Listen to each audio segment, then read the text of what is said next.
नमस्कार दोस्तों, स्वागत है आपका मेरी YouTube चैनल जीएस प्लेनेट पर। आज हम लोग 10 सितंबर 2021 की महत्वपूर्ण खबरों और उसके ऊपर संभावित प्रश्नों को हल करेंगे, देखेंगे और क्या क्या प्रश्न बन सकता है, जैसे कि रोज़ करते हैं। तो पहला प्रश्न इसी कड़ी में है कि भारत का कौन सा रेलवे स्टेशन ईट राइट स्टेशन घोषित हुआ है। विच railway station of India has become 5 star eat right, अच्छा ईट यहाँ मिस होगा, कोई बात नहीं। ईट right station, new Delhi railway station, Habibganj Bhopal railway station, Chandigarh railway station या चारबाग लखनऊ रेलवे स्टेशन। तो कौन सा? तो सही आंसर क्या है? चंडीगढ़ रेलवे स्टेशन को जो है अभी 5 स्टार ईट राइट स्टेशन घोषित किया गया है। आइए देखते ये है क्या। Chandigarh railway station certified 5 star eat right station. अब ये ईट राइट स्टेशन क्या है देखिए। The Chandigarh railway station was awarded 5 star eat right certification for providing high quality nutritious food to passengers. ठीक है, हाई क्वालिटी न्यूट्रिशियस फूड का मतलब क्या होता है? हाई क्वालिटी का मतलब उच्च गुणवत्ता वाला, और न्यूट्रिशियस का मतलब पोषक पदार्थों से युक्त। कोई भी भोजन जो हम करते हैं उसे उचित या संतुलित भोजन तभी माना जाता है जब उसमें सभी तरह के पोषक पदार्थ होते हैं। पोषक पदार्थ ऐसे पदार्थ होते हैं जो हमारे शरीर की वृद्धि, उसकी सुरक्षा तथा ऊर्जा के लिए आवश्यक होती है। इसमें कंप्लीट अगर न्यूट्रिशन की बात करें तो इसमें सबसे इम्पॉर्टेंट होता है किसी भी भोजन में क्या होना? कार्बोहाइड्रेट होना। क्या सबसे पहले सबसे ज़्यादा मात्रा में क्या होना चाहिए? कार्बोहाइड्रेट, जिसका स्रोत क्या है? अनाज होते हैं। अनाज होते हैं गेहूँ, चावल आदि। ठीक है, कार्बोहाइड्रेट के बाद इम्पॉर्टेंट आता है प्रोटीन। प्रोटीन जो कि इसकी प्रमुख स्रोत हैं, दाल है, चना है और क्या कहते हैं, सोयाबीन, मछली। तीसरा होता है क्या? फैट। फैट मतलब वसा जो किसी भी तेल या घी से प्राप्त होता है। ठीक। चौथा होता है विटामिन। क्या होता है? विटामिन जो कि अलग अलग जगह से इसके अलग अलग स्रोत है। विटामिन ए के, बी के, सी के, डी के, ई के अलग अलग स्रोत होते हैं। फिर उसके बाद होता है जल और उसके बाद अंत में होता है मिनरल यानी खनिज, जैसे कि सोडियम हो गया, आयरन हो गया, कैल्शियम हो गया, फास्फोरस हो गया। ये सारी चीज़ें जिस भी भोजन में संतुलित मात्रा यानी उचित मात्रा में होती हैं उन्हें हम कंप्लीट न्यूट्रिशियस फूड कहते हैं। तो इस तरह का फूड प्रोवाइड किया जा रहा है चंडीगढ़ के रेलवे स्टेशन में पैसेंजर्स को, इसलिए इसको अवार्ड दिया गया। प्रश्न उठता है कि अवार्ड किसने दिया है? तो अवार्ड ये दिया गया है किसके द्वारा? Food safety and standards authority of India के द्वारा दिया गया है। किसके द्वारा दिया गया? फूड सेफ्टी यानी खाद्य सुरक्षा तथा मानक, भारतीय मानक ऐसे करके कुछ होगा, food safety and standard authority of India, मतलब भारतीय खाद्य सुरक्षा एवं मानक प्राधिकरण। ठीक है, अपॉन द कंक्लूजन ऑफ ये बता रहा है। बाकी सब कौन सी संस्था द्वारा दिया गया ये इंपॉर्टेंट है, किस रेलवे स्टेशन को दिया गया ये इंपॉर्टेंट है, और क्यों दिया गया ये इंपॉर्टेंट है। ठीक है, इसके पहले कुछ और रेलवे स्टेशन है जिनको ये पहले अवार्ड दिया जा चुका है। Chandigarh is the 5th। ठीक है, इससे पहले Anand Vihar railway station Anand Vihar railway station को दिया गया जो दिल्ली में है। फिर छत्रपति शिवाजी रेलवे स्टेशन जो कि मुंबई में है। ठीक है, मुंबई सेंट्रल वो भी मुंबई में है। और वडोदरा रेलवे स्टेशन, तो 4 इनको दिए जा चुके थे, अब चंडीगढ़ 5वां हो गया है। ठीक है, इसके अलावा ये हिंदी में आप देख लीजिएगा, food safety and standard authority of India के बारे में जान लेते हैं। कभी कभी प्रश्न बन सकता है। सबसे पहले ये स्थापित कब हुआ था? तो ये 2011 में हुआ था। कब स्थापित हुआ था? 2011 में। लेकिन एक चीज़ अगर आपसे पूछा जाए किस अधिनियम द्वारा लाया गया था, तो उसका नाम है FSSAI एक्ट। ठीक है, FSSAI एक्ट। अब प्रश्न उठता है एक्ट क्यों लाया गया है? देखो ये सांविधिक संस्था है। सांविधिक संस्था यानी कि स्टैचुरी बॉडी है। क्या है? Statutory body. स्टैचुरी बॉडी ऐसी संस्थाओं को बोला जाता है जिसे किसी एक्ट या अधिनियम के माध्यम से लाया जाता है। तो चूंकि इसे एक अधिनियम के द्वारा लाया गया था और वो अधिनियम कब पारित हुआ था? 2006 में।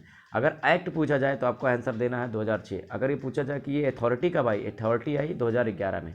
और इसको पावर कहाँ से मिलते हैं? इसको पावर इसी अधिनियम से मिलते हैं। जैसे कि यहाँ पर अगर पावर दी गई है कि कोई भी खाद्य सामग्री जो बना रही है उसको कुछ स्टैंडर्ड फॉलो करने पड़ेगी, जो स्टैंडर्ड ये सेट करेगी, तो ये इसको पावर है, वो इस तरह की चीज़ें छानबीन कर सकती है। ठीक है, तो food safety and standard authority of India ने चंडीगढ़ रेलवे स्टेशन को 5 स्टार ईट राइट स्टेशन घोषित किया है। ठीक है, दूसरा क्वेश्चन इसी से संबंधित है। हाल ही में किस शहर में भारत का सबसे ऊंचा एयर प्योरीफायर टावर का उद्घाटन किया गया है? The tallest air purifier tower has been inaugurated in which city? New Delhi, Chandigarh, Ludhiana या अमृतसर?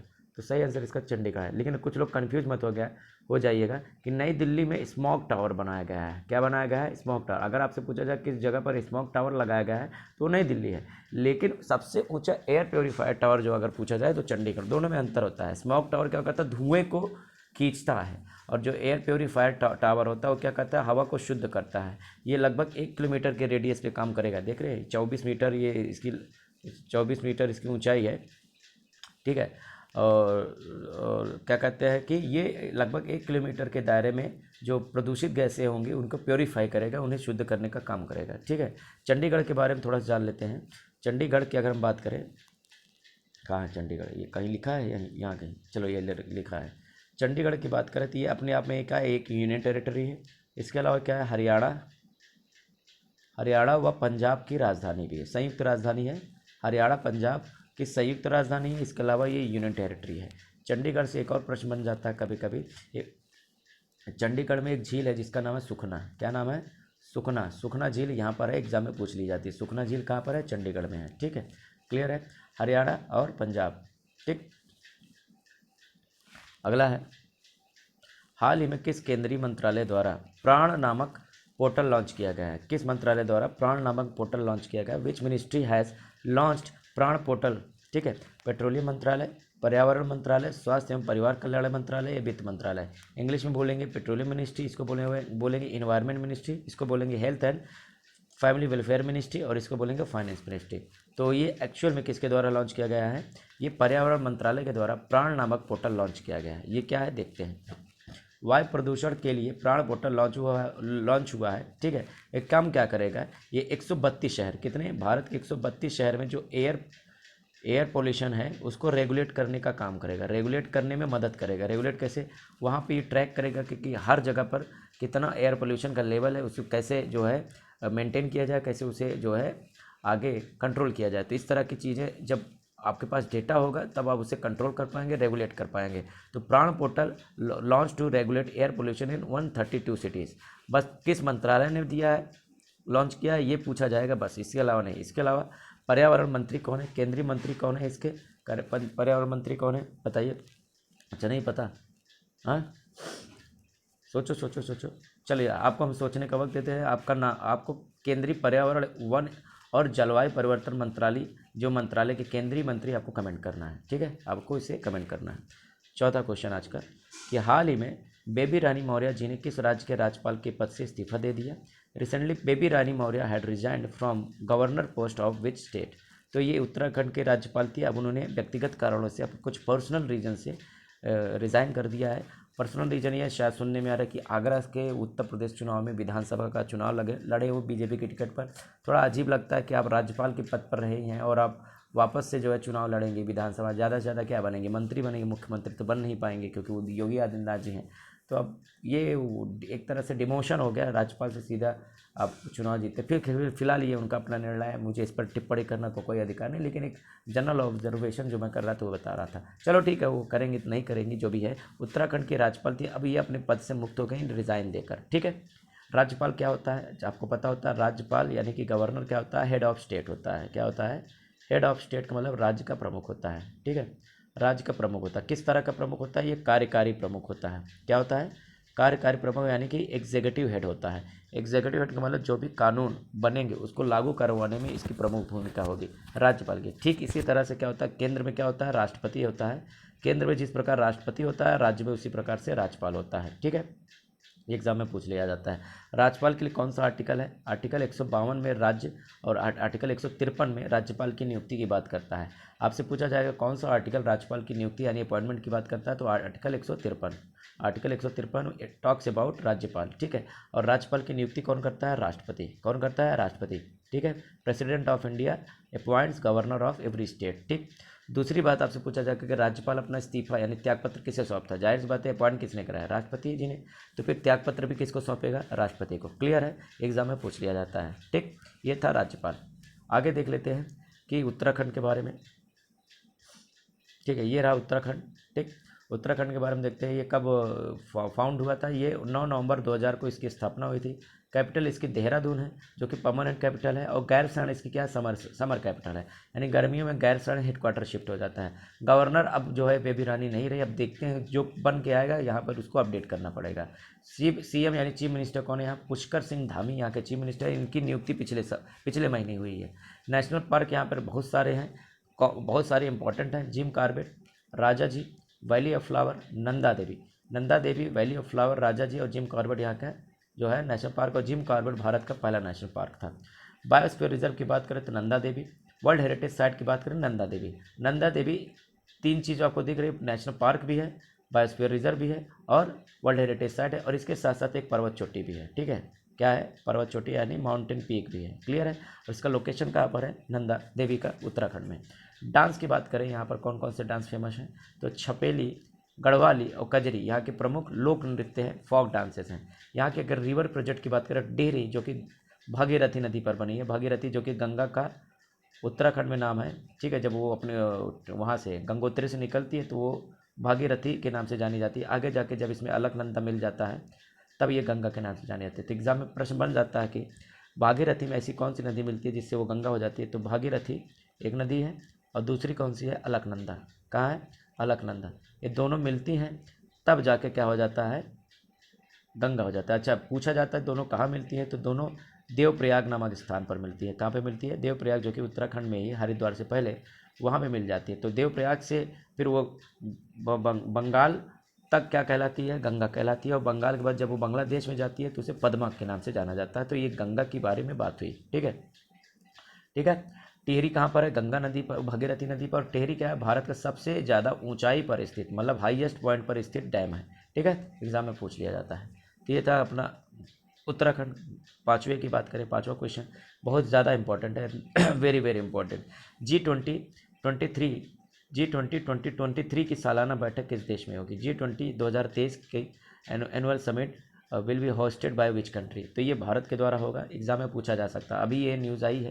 ठीक है, अभी देखिए 2022 का भी G20 होना है समिट उसका, वो कहाँ पे होगा, इटली में होगा। और उसका आयोजन के लिए जो है सारे कुछ कार्यक्रम चल रहे हैं। अब बहुत सारे मंत्री स्तर की वार्तालापें भी हो रही हैं, डिस्कशन हो रहे हैं, डायलॉग्स हो रहे हैं। और भारत क्या करेगा, 2023 का जो G20 बैठक होगा उसकी समिट की अध्यक्षता करेगा। ठीक है, India to host G20 summit in 2023। ध्यान दीजिए, एक और प्रश्न बन सकता है, कौन से केंद्रीय मंत्री को इसका शेरपा बनाया गया है। आप कहोगे ये शेरपा क्या होता है।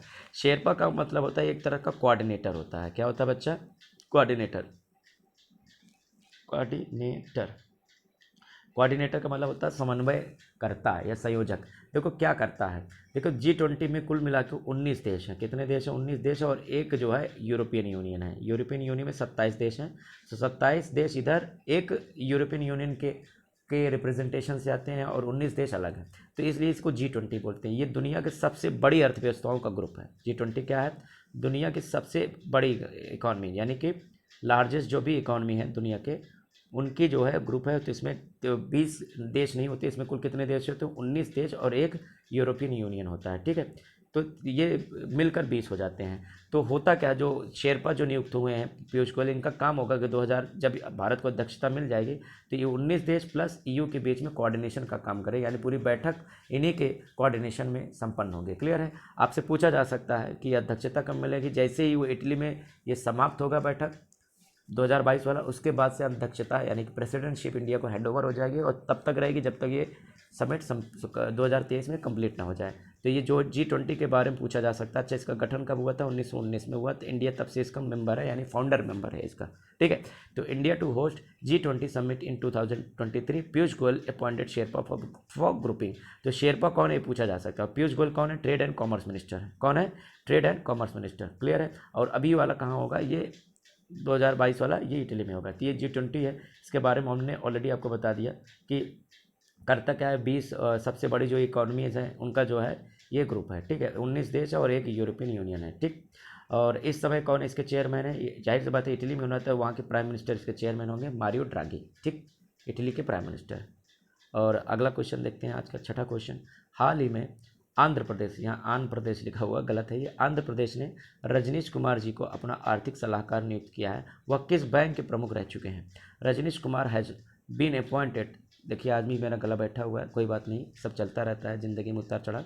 Rajneesh Kumar has been appointed as chief economic adviser of Andhra Pradesh. He was former chief of which bank, मतलब अभी इनको चीफ इकोनॉमिक एडवाइज़र का मतलब होता है कैसे अर्थव्यवस्था को आगे ले जाया जाए, क्या जो समस्याएं हैं, जो चैलेंजेस हैं, उनको कैसे एड्रेस किया जाए, यही सब उनका काम होगा। इसके पहले वो किसी एक बैंक के क्या रह चुके हैं, चेयरमैन रह चुके हैं, प्रमुख रह चुके हैं, और वो बैंक का नाम क्या है, स्टेट बैंक ऑफ इंडिया।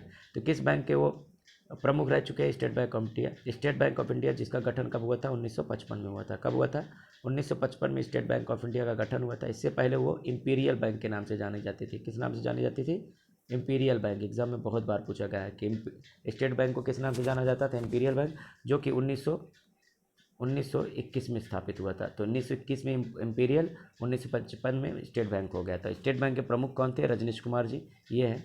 इनको काफ़ी एक्सपीरियंस है, इसलिए आंध्र प्रदेश ने इनको अपना इकोनॉमिक एडवाइज़र बनाया है, आर्थिक सलाहकार बनाया है। ठीक है, अब बात कर लेते हैं आंध्र प्रदेश की। तो आंध्र प्रदेश जो कि कब स्थापित हुआ था, 1953 में हुआ था। कब हुआ था, 1953 में। ये मद्रास राज्य से अलग हो गया था। जो मद्रास जब तमिल बोलने वाला जो इलाका था उसे तमिलनाडु बोल दिया गया, और जो हिस्सा बोला जा रहा था जहाँ पे तेलुगु बोली जाती थी वो हिस्सा क्या कहलाया, वो आंध्र प्रदेश कहलाया। बाद में 2014 में आंध्र प्रदेश का एक हिस्सा और निकल गया जिसे तेलंगाना कहते हैं। तो ये इसका पुनर्गठन हुआ था, ये इसका ऑर्गेनाइजेशन था, रीऑर्गेनाइजेशन। तो आंध्र प्रदेश क्या था, 1953 में स्थापित हुआ था, और ये first lingual state of India था, यानी भाषा के आधार पर गठित होने वाला भारत का पहला राज्य था। इसकी जो राजधानी है वो क्या है, अमरावती है। इसके गवर्नर कौन है, विश्वभूषण हरिचंदर। क्या नाम है, विश्वभूषण हरिचंदर। यहाँ के चीफ मिनिस्टर कौन है, जगन मोहन रेड्डी हैं। यहाँ के नेशनल पार्क अगर बात करें, मुर्गावनी, पापीकोंडालू और वेंकटेश्वरा, ये 3 प्रमुख यहाँ के नेशनल पार्क है। इसके अलावा जो सबसे ज़्यादा इंपॉर्टेंट है यहाँ पर एक टाइगर रिजर्व है जिसका नाम है नागार्जुन सागर श्री सैलम। ठीक है, नागार्जुन सागर श्री सैलम ये यहाँ का टाइगर रिजर्व है, जो कि भारत का सबसे बड़ा टाइगर रिजर्व है।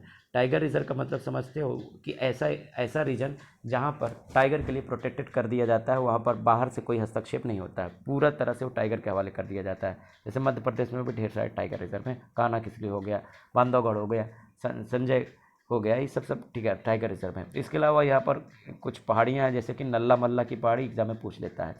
बायोस्फीयर रिजर्व की बात करें तो शेषाचलम देख रहे हो, शेषाचलम यहाँ का एकमात्र बायोस्फीयर रिजर्व है। तो बायोस्फीयर रिजर्व कौन है, शेषाचलम। हिल्स कौन है, नल्ला मल्ला है। टाइगर रिजर्व श्री सैलम और नागार्जुन सागर मिलाकर है, और टाइगर रिजर्व और नेशनल पार्क है मुर्गावनी, पापीकोंडा और वेंकटेश्वर है। तो आज के लिए इतना ही, 6 प्रश्न हमने कवर किए, होपफुली समझ में आया होगा। कहीं कोई डाउट हो तो कवर ज़रूर मुझे मैसेज करिएगा। ठीक है, मेरा नंबर वहाँ पे थंबनेल में मैंने पंच करके रखा हुआ, वहाँ पे आप कांटेक्ट में शामिल कर सकते हो। और आपको PDF कहाँ से मिलेगा, डिस्क्रिप्शन में लिंक दे दूँगा। थैंक यू ऑल, आज के लिए इतना ही।